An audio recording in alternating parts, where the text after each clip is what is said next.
Hello, I'm Dr. Nishtha Mishra from Department of English and Modern European Languages, University of Allahabad. I'm presenting before you Paper 2, Module 32, which is entitled Marxist and Socialist Feminism. This module has been prepared by Professor Asim Siddiqui, who is from Department of English, Aligarh Muslim University. Marxism, communism, socialism and feminism. These words are not interchangeable, but these words derive from their ideas and ideals from the pioneering works of Karl Marx. Marxism do not believe in an afterlife, in the spiritual sphere or in any explanation of the world which has no basis in materialism. This will have important implications for feminist theory, as it has to counter many God-given or scriptural explanations of the nature of man and woman. Marxist and socialist, when used with feminism, define a specific kind of feminism. It will be proper to use the word feminism in the plural, that is, feminisms rather feminism. The reason is that there is a considerable degree of difference within the ranks of feminists. There is a very strong tradition of Marxist socialist scholarship within feminism. A reading of Marxism and feminism suggests that they share some common ground. In feminism, men and women are those two broad classes, and in Marxism, the haves and have-nots, or bourgeoisies and the proletariats, that is, to use Marxist terminology. Marxism visualizes a classless society where all dependent classes have been liberated. It strives for the stage of communism, and socialism is just a midpoint in this ideal. Feminism is probably even more interested in the concept of change. It visualizes a stage where all discrimination on the basis of gender has disappeared, and there are not only equal opportunities for women but a complete equality of setup. Both Marxism and feminism activists focus more on making people aware of their rights, bringing more and more people in their fold, organizing protests and demonstrations, and seeking legal and political safeguards. The question relating to women was discussed by Frederick Engels in his book, The Origin of the Family, Private Property and the State, that was published in 1884. In fact, Marxism does not make a separate case for the exploitation of women. Women are part of the depressed classes who will be liberated once the capitalist system, Marx's prime target, is overthrown. In classical Marxist theory, economy rather than patriarchy is the key factor. As patriarchy is the prime target of attack in the work of most feminist theorists, they are not comfortable with so much emphasis given to economy in Marxist theory.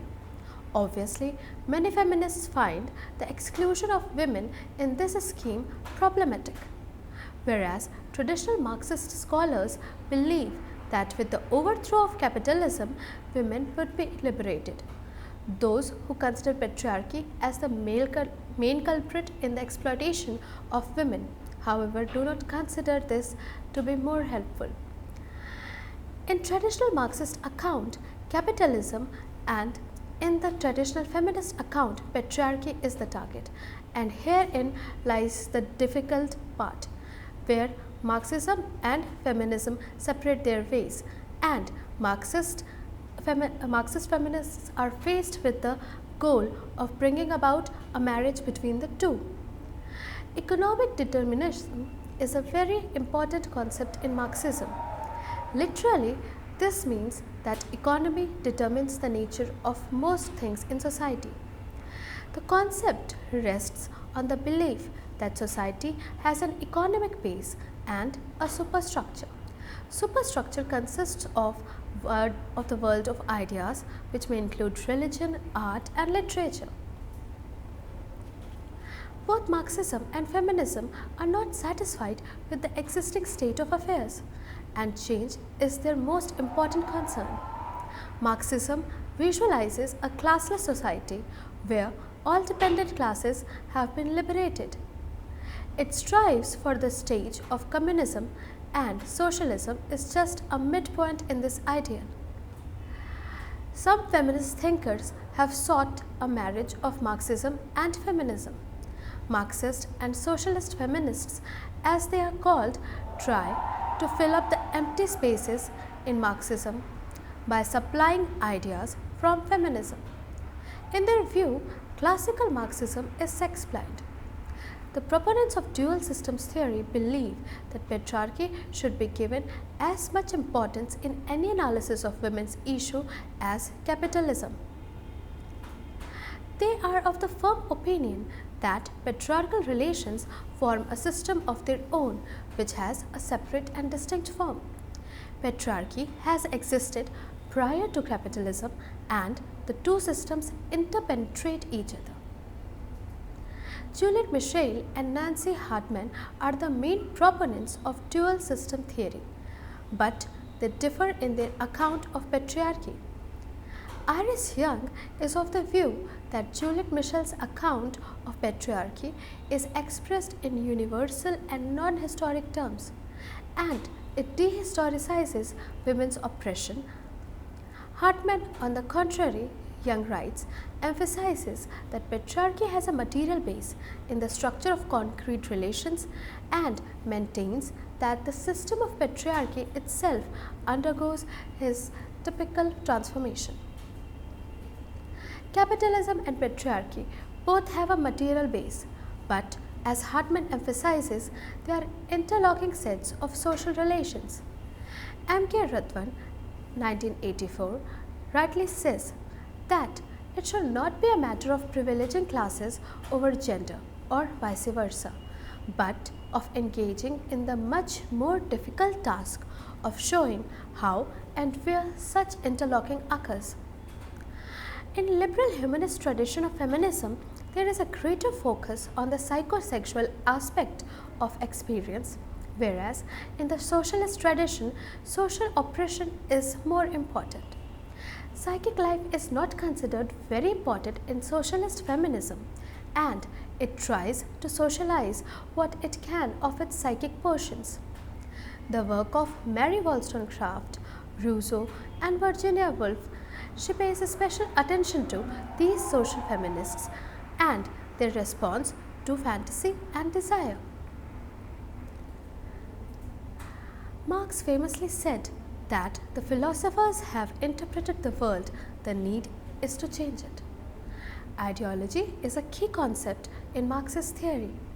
Marx considered ideology as the ideas of the ruling class. Louis Althusser refined the concept of ideology by stating that it is not the system of the real relating to which governs the existence of the individuals, but the imaginary relationship of those individuals to the real relationship in which they live. To simplify Althusser's concept of ideology a little bit, it means that ideology is all pervasive and there is no escape for anyone from ideology. It is present in all those images that people confront in their daily life, all those stories that people hear, all those jokes that people crack, or the food that people consume and the clothes that people wear. All these things constitute people's real relations in their day-to-day life. Ideology operates like one's common sense. It is also invisible like oxygen that we inhale. Ideology tries to maintain the status quo or the existing relations and patterns of power. It tries to make the powerful people believe that their power is legitimate and powerless people that their powerlessness is natural. In other words, ideology tries to pass things off as natural. One of the contributions of theory, especially of Marxist theory, is that it lacks the notion of the natural. It rather points to the constructed nature of things.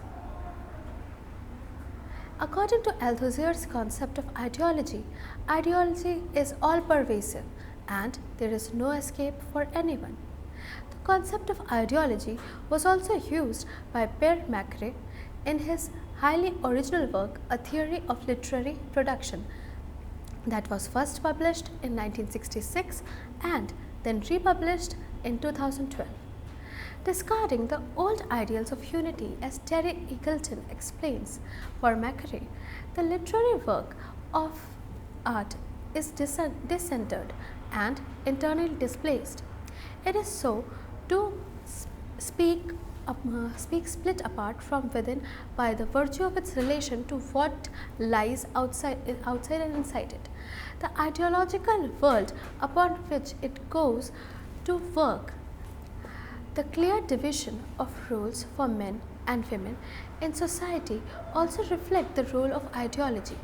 Patriarchal ideology tries to put women in a subordinate position. It also tries to convince them that their subordination is natural. Marxist criticism has also put focus on the ideological nature of some literary forms. The study of genre and its relationship to ideology holds a lot of interest for Marxist feminist critics. Many established genres in literature have been exposed for their bias towards male sex. Thus, epic glorifies war and warriors, yet it does not go down well with many women readers. And a novel of development which takes upon a woman's character or a female Gothic like that of Anne Radcliffe's The Mysteries of Udolpho has been recognized following feminine interventions. Raman Selden makes an apt observation when he says that Marxist and feminist theories often work at a more general level, affecting the reader's overall strategies of reading. Central ideas such as mode of production, ideology, and patriarchy shape the reader's framework of interpretation in fundamental ways by directing attention to the inequality with which both economic and sexual power has been shared in the past and in the present. Thank you.